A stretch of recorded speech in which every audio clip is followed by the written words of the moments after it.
નમસ્કાર, હું છું ગોપી ઘાંગર અને આપ જોઈ રહ્યા છો નિર્ભય ન્યૂઝ। આજે વાત કરીશું સુરતમાં ચાલેલા દાદાના બુલડોઝરને લઈને। ગણેશ પંડાલ પર પથ્થરમારો થયો હતો અને પથ્થરમારા બાદ જે આરોપી છે તે આરોપીને માત્ર અમુક કલાકોની અંદર જ પકડી લેવામાં આવ્યા અને જે વિસ્તાર છે સૈયદપુરા, ત્યાં આગળ દાદાનું બુલડોઝર પણ ચાલી ગયું। પરંતુ એ જ બુલડોઝર એ ભ્રષ્ટાચારની વિરુદ્ધમાં નથી ચાલી રહ્યું જેણે વડોદરામાં પૂર લાવ્યા, એ લોકો ઉપર નથી ચાલી રહ્યું કે જેણે ટીઆરપી ગેમ ઝોનમાં જેના પાપના લીધે 27 બાળકો મરી ગયા અને મોરબી ઝૂલતા પુલમાં 135 લોકોના મૃત્યુ થયા। આ નિયમ કાનૂન કોકના માટે અલગ અને કોક ઘટના માટે અલગ। માત્ર મુદ્દો એટલો કે હિન્દુ મુસ્લિમ છે અને આ બાજુ જે કરવાવાળા હતા તે ભારતીય જનતા પાર્ટી સાથે ક્યાંક ને ક્યાંક જોડાયેલા લોકો હતા। સાથે સાથે ચર્ચા કરીશું 7 વાગ્યામાં આપણે પુરુષોત્તમ રૂપાલાને લઈને, કારણ કે પુરુષોત્તમ રૂપાલા આમ જોવા જઈએ તો પુરુષોત્તમ રૂપાલા ઘણી બધી વખત એક સારા પ્રવક્તા છે, એક જેને કહી શકાય કે મંચ ઉપરથી જ્યારે બોલતા હોય છે ત્યારે લોકો તેમને મંત્રમુગ્ધ થઈને સાંભળતા હોય છે, પરંતુ પુરુષોત્તમ રૂપાલાની ક્યાંક માઠી બેઠી હોય તેવું લાગી રહ્યું છે, કારણ કે પુરુષોત્તમ રૂપાલા હમણાંથી જે પણ બોલે છે તે વિવાદ બની જાય છે અને પુરુષોત્તમ રૂપાલાનો આ વિવાદ જે ક્ષત્રિય આંદોલનથી શરૂ થયો હતો તે રોકાવાનું નામ નથી લઈ રહ્યો। સાથે સાથે આપણે ચર્ચા કરીશું સ્ટેચ્યુ ઓફ યુનિટીની, કારણ કે સ્ટેચ્યુ ઓફ યુનિટીને લઈને રાગા ફોર ઇન્ડિયાએ એક ટ્વીટ કરી હતી અને આ ટ્વીટમાં સ્ટેચ્યુ ઓફ યુનિટી જે વિશ્વનું સૌથી મોટું સ્ટેચ્યુ છે સરદાર વલ્લભભાઈ પટેલનું, તેને લઈને કહેવામાં આવ્યું હતું કભી ભી ગિર સકતી હૈ, દરાર પડના શરૂ હો ગઈ। આ રીતે ફોટો મૂકવામાં આવ્યો હતો અને આને પ્રેસ ઇન્ફોર્મેશન બ્યુરો જે છે એની ફેક્ટચેક ટીમે આને આ આખા ફોટાને જે દાવો કરવામાં આવ્યો હતો તેને ફરજી દાવો ગણાવ્યો છે, તો આની પણ આપણે ચર્ચા કરીશું। પરંતુ સૌથી પહેલાં પુરુષોત્તમ રૂપાલાની ચર્ચા કરી લઈએ, કારણ કે પુરુષોત્તમ રૂપાલાએ રામ અને વાલીવાળું નિવેદન આપ્યું અને રામ અને વાલીના આ નિવેદન બાદ એકવાર ફરીથી ક્ષત્રિય સમાજમાં આક્રોશ જોવા મળી રહ્યો છે। લોકસભાની ચૂંટણી પહેલાં આપને યાદ હશે કે પુરુષોત્તમ રૂપાલાને લઈને ક્ષત્રિય સમાજની જે ક્ષત્રિયાણીઓ હતી તે મેદાનમાં ઉતરી હતી અને મેદાનમાં ઉતરી એટલી હદે કે પુરુષોત્તમ રૂપાલાને માફી નહીં ચાલે, પુરુષોત્તમ રૂપાલાની ટિકિટ રદ કરવામાં આવે એની માંગ સાથે તેઓ મેદાનમાં ઉતરી હતી। પરંતુ ક્યાંક ને ક્યાંક ભારતીય જનતા પાર્ટીએ ક્ષત્રિયાણીઓની અને ક્ષત્રિયોની જે માંગ હતી તે માંગ ન સ્વીકારી અને અંતે પરિણામ એવું આવ્યું કે પુરુષોત્તમ રૂપાલા તો ચૂંટણી જીતી ગયા, પરંતુ ક્યાંક ને ક્યાંક ક્ષત્રિય સમાજ જે ભારતીય જનતા પાર્ટીથી નારાજ થઈ ગયો અને આ ક્ષત્રિય સમાજને હજી પણ ભારતીય જનતા પાર્ટી મનાવી નથી શકી। હવે સ્થાનિક સ્વરાજની ચૂંટણી આવી રહી છે અને તે પહેલાં ફરીથી એકવાર પુરુષોત્તમ રૂપાલા બોલવા જતા હતા રાવણ અને બોલાઈ ગયું રામ। આની અંદર આખો વિવાદ ઊભો થઈ ગયો અને ક્ષત્રિય સમાજ જે છે તેને ફરીથી પુરુષોત્તમ રૂપાલાને એકવાર ફોન કરી દીધો અને હવે પુરુષોત્તમ રૂપાલાનો આ વિવાદ જે છે તે વધતો જઈ રહ્યો છે ક્યાંક ને ક્યાંક ક્ષત્રિય સમાજ જે છે, કારણ કે આજે રમજુભા એ પણ એક લેટર લખી દીધો છે અને ક્ષત્રિય સમાજને ક્ષત્રિય આંદોલન વખતે જે માંગ તેમના દ્વારા સરકાર સામે મૂકવામાં આવી હતી તે માંગને પૂરી કરવા માટેની માંગણી જે છે તે ફરીથી કરી દેવામાં આવી છે। ટાઈમ લિમિટ પણ આપી દેવામાં આવી છે। કહેવામાં આવ્યું છે કે આ સપ્ટેમ્બર મહિના સુધી જ તેઓ રાહ જોશે અને નહીં કરે તો પછી ફરીથી ક્ષત્રિય સમાજ જે છે એકવાર આંદોલનનો રસ્તો અપનાવી શકે છે।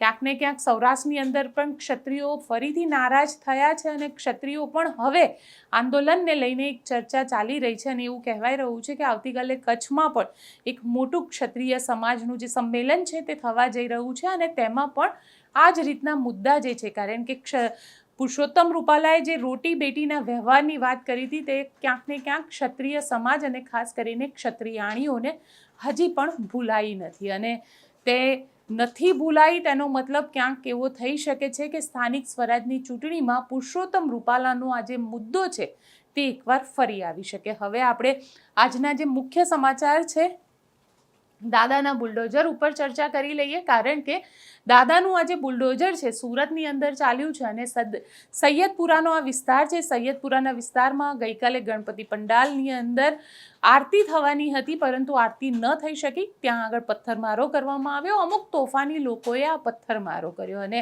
આ તોફાની લોકોએ જે પથ્થરમારો કર્યો અને ખાસ કરીને ત્યાં આગળ રહેતા જે લઘુમતી સમાજના લોકો હતા તેમના દ્વારા આ પથ્થરમારો કરવામાં આવ્યો. એટલે એક આક્રોશ આવ્યો, હિન્દુ મુસ્લિમનો આક્રોશ અહીંયા આગળ આવ્યો અને આજે હિન્દુ મુસ્લિમનો આક્રોશ આવ્યો ત્યારબાદ ક્યાંક એક રાજનીતિ પણ આવી અને રાજનીતિ કંઈક એવી થઈ કે હર્ષ સંઘવી જે છે તાબડતોડ મેદાનમાં આવી ગયા, કારણ કે હર્ષ સંઘવીનું કહેવું હતું કે જો આ લોકોને સૂરજ ઉગે એ પહેલાં અમે પકડીને બતાડીશું. જે લોકોએ પથ્થરમારો કર્યો છે આખા વિસ્તારમાં કોમ્બિંગ કરવામાં આવ્યું. અડધી રાત્રે પોલીસ જે છે એ કોમ્બિંગ કરતી દેખાઈ. તાળા તોડવામાં આવ્યા અને તાળા તોડીને આ જે આરોપીઓ હતા તેમને પકડવામાં આવ્યા છે. જે તાળા તોડ્યા, આરોપીઓને પકડ્યા, તે વખતે હર્ષ સંઘવી શું બોલ્યા હતા તે તમને સંભળાવીએ. આ એટલા માટે સાંભળવું જરૂરી છે કારણ કે જે એક્શન લેવાની સ્ટાઇલ છે અને જે સ્પીડમાં આ એક્શન લેવામાં આવી છે તે અહીંયા ઘણી બધા સવાલ ઊભા કરી રહી છે. પહેલાં તમે હર્ષ સંઘવીને સાંભળી લઈએ આપણે, કારણ કે હર્ષ સંઘવી જે સ્પીડમાં અહીંયા એક્શન લઈ રહ્યા છે, બીજા કેસમાં શું કરી રહ્યા છે તેની પણ વાત કરીશું. પહેલા હર્ષ સંઘવીને સાંભળીએ. તમામ લોકો સંતાયા હતા. 4 પોલીસે ઘરનો દરવાજો તોડીને તમામ લોકોને બહાર કાઢ્યા છે. આ તાલા તો લોખંડના બનેલા છે. ગમે તેટલા મજબૂત તાલા બાંધશો તો બી તાલા તોડીને એક એકને નીકાળીને પકડશો. તાલા મારવાથી કોઈ બચી નથી જતું. પથ્થર મારવાની હિંમત નહીં કરતા. તમામ લોકો સંતાયા હતા. 4 પોલીસે ઘરનો દરવાજો તોડીને તમામ લોકોને બહાર કાઢ્યા છે. આ તાલા તો લોખંડના બનેલા છે. ગમે તેટલા મજબૂત તાલા બાંધશો તો બી તાલા તોડીને એક એકને નીકાળીને પકડશો. તાલા મારવાથી કોઈ બચી નથી જતું. પથ્થર મારવાની હિંમત નહીં કરતા. રાત્રે લગભગ 9 વાગ્યાની આજુબાજુ પથ્થરમારો કરવામાં આવ્યો. સુરતના સૈયદપુરા વિસ્તારમાં ગણેશ પંડાલની અંદર આ પથ્થરમારો થયો. લોકો ભેગા થયા. લોકોએ માંગ કરી કે જે લોકોએ પથ્થરમારો કર્યો છે તેમને તરત પકડવામાં આવે અને લોકોએ જે રીતે આક્રોશ બતાડ્યો અહીંયા આગળ, ત્યારબાદ ગૃહમંત્રી હર્ષ સંઘવી એક્શન મોડમાં આવી ગયા. આમ પણ સુરત તેમનું હોમ પીચ કહી શકાય, કારણ કે સુરત જ એમની મત ક્ષેત્ર છે, મજુરા તેમનું મત ક્ષેત્ર છે. પરંતુ ક્યાંક ને ક્યાંક અહીંયા આગળ જે સ્પીડ બતાવવામાં આવી હતી અને હર્ષ સંઘવીએ એવું કીધું હતું સવાર નહીં પડવા દઈએ, સૂરજ નહીં ઉગવા દઈએ, પહેલાં અમે પકડી લઈશું, અને ખરેખર એવું કરીને બતાડ્યું. ખૂબ સારી વાત છે હર્ષભાઈ, કારણ કે તમે આટલી જે સ્પીડ બતાવી તેના કારણે ક્યાંક ને ક્યાંક આ પ્રકારના જે તત્વો છે તે તત્વોને રોકી શકાયા અને અન્ય જગ્યાએ આ ન થાય તેના માટેનું પણ એક પ્રિકોશન જે છે એ સરકાર લઈ રહી છે. પણ અહીંયા સવાલ ઊભો થઈ રહ્યો છે. દાદાનું બુલડોઝર પણ ચાલી ગયું સૈયદપુરા એ વિસ્તારની અંદર, જ્યાં આગળ ગેરકાનૂની રીતે આખા છાપરા બનાવી દેવામાં આવ્યા હતા, દુકાનો બનાવી દેવામાં આવ્યા હતા. પરંતુ સવાલ એ ઊભો થઈ રહ્યો છે કે આ ઝડપ, આ જે ગતિએ કામ કરવામાં આવ્યું, પોલીસે કામ કર્યું, કે જેણે પણ કામ કર્યું, તમારા ઓર્ડર હતા, પોલીસે કામ કર્યું, અડધી રાત્રે કોમ્બિંગ કરવામાં આવ્યું. તો આ જ બધી વસ્તુ હરણીના કેસમાં, તક્ષશિલાના કેસમાં, મોરબીના ઝૂલતા પુલના કેસમાં કે પછી ટીઆરપી ગેમ ઝોનમાં લાગેલી આગના કેસમાં કેમ નથી થતું? સવાલ ઊભો થાય છે. ત્યાં આગળ ભારતીય જનતા પાર્ટીના નેતા ઇન્વોલ્વ હોય છે એટલા માટે નથી કરતા, કેમ કે ભ્રષ્ટાચારના આરોપ લાગે છે. તક્ષશિલાની અંદર ક્યાંક ને ક્યાંક આરોપ એવો પણ લાગ્યો કે ત્યાં આગળ ભ્રષ્ટાચાર કરવામાં આવ્યો હતો. ઉપરનું જે આખું માળ બનાવી દેવામાં આવ્યો હતો તે ગેરકાનૂની હતો. હરણીની અંદર તો તમારા જ ભારતીય જનતા પાર્ટીના નેતા હતા જેમને કોન્ટ્રાક્ટ આપવામાં આવ્યો હતો. હાઈકોર્ટે ખખડાવ્યા છતાં કાર્યવાહીના નામે શું? મીંડું. સાથે સાથે ઝૂલતા પુલની વાત કરું તો ઝૂલતા પુલની અંદર ઓરેવા ગ્રુપ, કેટલા બુલડોઝર ચાલ્યા ઓરેવા ગ્રુપ ઉપર. ઓરેવા ગ્રુપ જે છે તેને ક્યાંક ને ક્યાંક જવાબદાર માનવામાં આવી રહ્યું છે. આ ઝૂલતા પુલ ઉપર જે 135 લોકો મરી ગયા હતા તેના માટે, પણ ત્યાં આગળ એક્શનના નામે શું થયું? કશું જ નહીં. ટીઆરપી ગેમ ઝોન, એવા આરોપ લાગ્યા કે નાની માછલીઓ ફસાઈ ગઈને મોટી માછલીઓ બધી જ નીકળી ગઈ. પણ અહીંયા આગળ તમારી સરકારે શું કર્યું?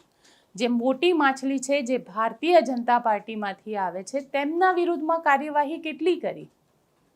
શૂન્ય.